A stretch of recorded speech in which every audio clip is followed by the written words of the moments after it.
સ્મિત સાથે પાપણો જ્યારે ઢળેલી હોય, એની પાસે જંગલના છાયડા પાણી ભરે. કાળ ઝાડ ઉનાળાની ગરમી અને આગના દરિયા જેવી ડામરની સડકના કારણે કારનું પાછલું ટાયર ફાટી ગયું.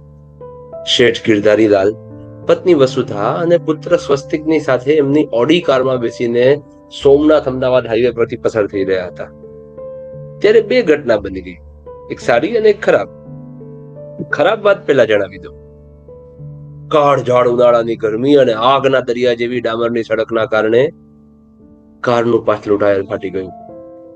સદભાગ્ય ડ્રાઈવર અનુભવી હતો એટલે એને કાબુ જાળવી રાખ્યો, નહીતર ઓડીનું કચુંબર બની ગયું હોત. હવે સારી વાત એ બની કે જ્યાં ગાડી અટકી હતી ત્યાં જ એક ગામના નામનું પાટિયું વંચાતું હતું. રાજકોટ મૂક્યા પછીનું ગામ અને 3 અક્ષરનું એનું નામ. શેઠજીને તો અત્યારે 3 અક્ષરમાં ત્રિદેવ દેખાયા, બ્રહ્મા, વિષ્ણુ અને મહેશ. રાજુ, આવું કેમ થયું? 2-4 મિનિટો પછી પ્રારંભિક આઘાતમાંથી બહાર નીકળ્યા પછી શેઠજીએ ડ્રાઈવરને પૂછ્યું, શેઠજી, મને લાગે છે કે પાછલા ટાયરમાં હવાનું દબાણ હોવું જોઈએ, એના કરતા સહેજ વધારે ભરાઈ ગઈ હશે. આટલી બધી ગરમીને લીધે હવા ફૂલીને ટાયરને ફાડી નાખ્યું હશે. ડ્રાઈવરના અનુમાન સાથે સંમત ન થવા માટે કોઈ કારણ ન હતું. સવાલ એ હતો કે હવે શું કરશું? શેઠજી, તમે ચિંતા ના કરશો, હું ચપટી વગાડતા જ સ્પેર વ્હીલ ચેન્જ કરી આપું છું. આટલું બોલીને રાજુ કારની ડીકી તરફ પડ્યો. સ્પેર વ્હીલ તપાસી જોયું, ટાયરમાં હવા બરાબર હતી. હવે એ પકડ પાના અને જેક શોધવા માંડ્યો. જેક તો જડી ગયો, પણ પાના પકડ ક્યાંય દેખાતા ન હતા. રાજુ ઊંડા આઘાતમાં સરી પડ્યો. યુવાન સ્વસ્તિક પૂછી બેઠો, કેમ, શું થયું? પકડ પાના ઘેર રહી ગયા કે શું? હા ભાઈ, કારને 2 દિવસ પહેલા જ સર્વિસ માટે આપી હતી. તે સમયે સાવધાની ખાતર સાધનોની કીટ કાઢી દીધી હતી. એ પાછી કારમાં મૂકવાનું જ ભૂલાઈ ગયું. હવે શું? હવે હાઈવે પરથી બીજી કોઈ ઓડી કાર પસાર થાય ત્યાં સુધી રાહ જોવી પડશે. ગમે તે કારના સાધનો આ ગાડીના ટાયર માટે ચાલશે નહીં. શેઠજી સમજી ગયા કે આજે એમની તકલીફનો સમય આવી પહોંચ્યો છે. બીજી ઓડી કાર આ જ રસ્તે થઈને ક્યારે પસાર થાય, એની આગાહી તો માત્ર વિધાતા જ કરી શકે. અને ત્યાં સુધી આ રસ્તા ઉપર ઉભા રહેવું એ કોઈ પણ માનવી માટે અશક્ય હતું. માથા ઉપર સૂરજ આગ વરસાવતો હતો અને પગ નીચે ધરતી અંગારા જેવી શેકાતી હતી. આજુબાજુમાં કોઈ ઘટાદાર વૃક્ષો પણ હતા નહીં. નજીકમાં એક બાવળિયો હતો. શેઠજીને લાગ્યું કે જો આ જગ્યાએ 10 મિનિટથી વધારે વાર ઉભા રહેવું પડ્યું ને તો લૂ લાગવાને કારણે ત્રણેયનું અંતરિયાળ કમોત નીપજશે. ડ્રાઈવરે કહ્યું તો ખરું કે તમે સૌ ગાડીની અંદર બેસો, હું એસી ચાલુ રાખું છું, પણ એ કઈ વ્યવહારુ ઉપાય ન હતો. એન્જિન ક્યાં સુધી બાળવું? અને જો પેટ્રોલ ખલાસ થઈ ગયું તો બીજી નવી ઉપાધિ. ત્યાં શેઠજીની નજર સહેજ દૂર આવેલા એક મકાન ઉપર પડી. ગામની દિશામાં જે કેડી જતી હતી ને, ત્યાં વચ્ચે બેઠા ઘાટનું એક મકાન નજરે પડતું હતું. હાઈવે થી 50 ડગલા દૂર જેટલું હોવું જોઈએ. ચાલો આપણે ત્યાં જઈને વિનંતી કરીએ. શક્ય છે એકાદ કલાક વિસામો કરવા મળી જાય. એટલી વારમાં કંઈક રસ્તો નીકળી જશે. શેઠ આટલું બોલીને ચાલવા લાગ્યા. ધૂળિયો રસ્તો હતો, જાડી ઝાંખરાથી બંને બાજુ ઘેરાયેલી પગવાટ, અજાણી મંજિલ અને અનિશ્ચિત ભવિષ્ય. 5-7 મિનિટનો રસ્તો કાપતા તો ત્રણેયના શરીરમાંથી પરસેવાના રેલા છૂટી નીકળ્યા. હવે પ્રભુને માટે એક જ પ્રાર્થના બચતી હતી, હે ભગવાન, ઘરના બારણે તાળું ના મારેલું હોય તો સારું. બારણા બંધ હતા, પણ અંદરથી બહાર નાનું ફળ્યું હતું. એક ઘટાદાર લીમડાની નીચે કાથીનો ખાટલો ઢાળેલો હતો. પતરાના છાપરા નીચે એક લાલ ગાય બાંધેલી હતી.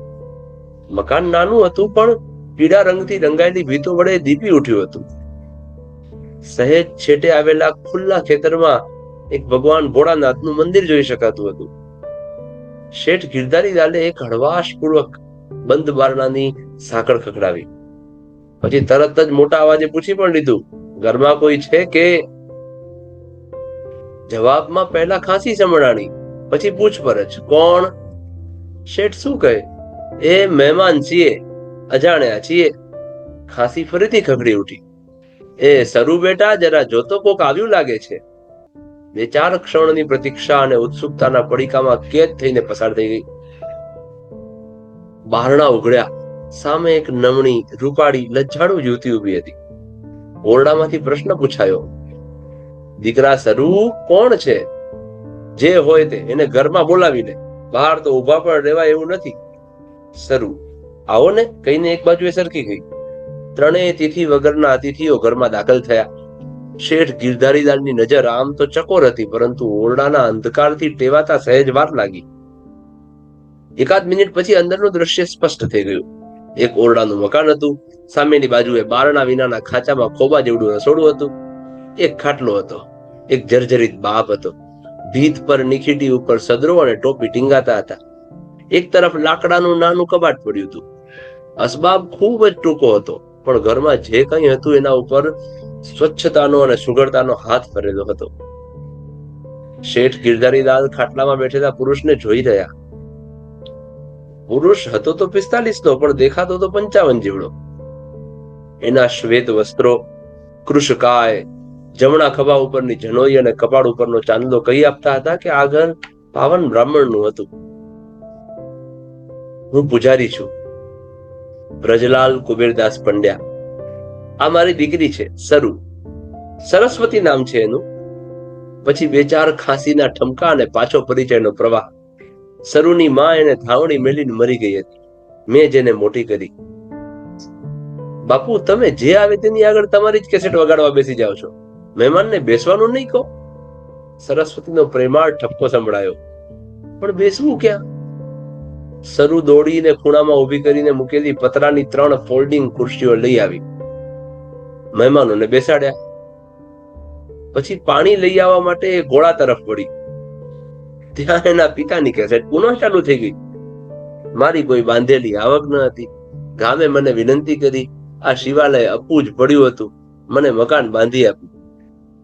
હું 2 ટાઈમ પૂજા આરતી કરું છું. ગામ મને 1000 રૂપિયા આપે છે. પાણી લઈને સરુ આવી ગઈ. સાથે ઠપકો પણ લેતી આવી.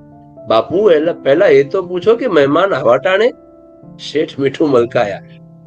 મારું નામ ગિરધારીલાલ. અમારી પત્ની છે વસુધા ગૌરી, અને અમારો દીકરો સ્વસ્તિક. એક સામાજિક કામ અંગે બહાર ગયા હતા. પાછા વળતા ગાડીના ટાયરમાં ફટાકડો ફૂટ્યો. ખબર નહીં કેટલો સમય રોકાવું પડશે અહીં. ગામમાં કોઈ હોટલ કે લોજ હશે? જવાબમાં બાપ અને દીકરી એક સાથે હસી પડ્યા. શેઠજી સમજી ગયા કે એમણે પૂછેલો સવાલ જ હસી કાઢવા જેવો હતો. પછી સરુ જ બોલી ગઈ, હોટલો અને લોજ તો તમારા શહેરમાં હોય, અમારા ગામડામાં તો અમારા ઘરો જ હોય. શેઠ સાહેબ, ભૂખ લાગી હશે ને? જમવાનું બનાવી દઉં છું. જાજી વાર નહીં લાગે. અરે ના ના ના, અમે ગાડીમાં નાસ્તો સાથે લઈને જ નીકળ્યા છીએ. શેઠજી બોલતા રહ્યા અને સરુ ખાંચા જેવા રસોડામાં દોડી ગઈ. ગેસ તો ક્યાંથી હોય? સ્ટવ અને ચૂલા ઉપર રાંધવા લાગી. મારી સરુ માં વગરની છે, પણ એ ઘરકામ બધું જ શીખી ગઈ છે. જોજો, હમણાં ચપટી વગાડતા જ ભાખરી અને શાક બનાવી દેશે. પૂજારી પોળસાતા અવાજમાં બોલ્યા. શેઠજીનું અડધું ધ્યાન ઘરનું નિરીક્ષણ કરવામાં હતું અને અડધું ધ્યાન પૂજારીની વાતો સાંભળવામાં હતું. તૂટક વાક્યો કાનમાં રેડાતા રહ્યા. મારી સરુ ભણવામાં પણ હોશિયાર છે. જો એ શહેરમાં રહેતી હોત ને તો મોટી અમલદાર બની ગઈ હોત. અહીં એ ગામડાની શાળામાં દર વર્ષે પહેલા નંબરે પાસ થતી હતી. બાજુના શહેરમાં એણે પીટીસી કર્યું છે. અત્યારે પાસેના મોટા ગામની શાળામાં શિક્ષિકાની નોકરી કરે છે. અત્યંત ગુણવંતી છોકરી છે મારી સરુ. હવે પરણવા જેવી થઈ ગઈ છે. એને લાયક મૂર્તિઓ શોધું છું. એને લાયક છોકરો હોવો તો જોઈએ ને. સરુ જેવી સ્વરૂપવાન ને સંસ્કારી છોકરી જો શહેરમાં હોત ને તો કોઈ મોટા ખોરડાની શોભા બની જાય. પણ અહીં વગડાના ફૂલને કોણ પૂછે?